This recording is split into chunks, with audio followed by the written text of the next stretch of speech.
Hi everyone, don't forget to subscribe, like and turn on notifications. So today we are using a 3.0 millimeter hook to learn how to make a chain. First, you want to put your hook into your first loop, that's after tying the knot. Then you make sure you tight it to your hook. It shouldn't be too tight or too loose, just make sure it's moderate.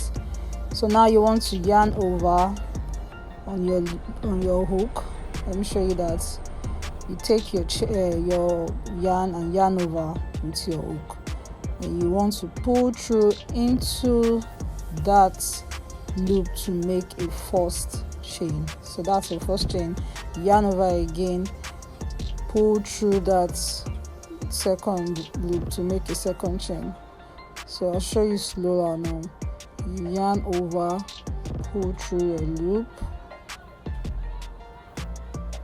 to make a third chain, and that's how you keep counting.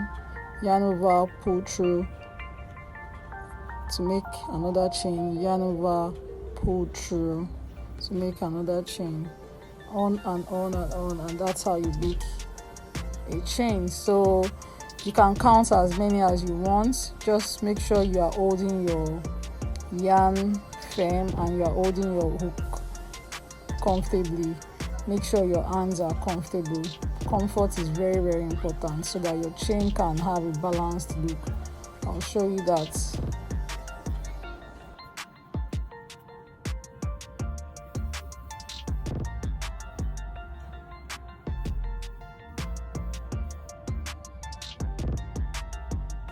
Thank you for watching. Please subscribe for more. See you next video. Bye.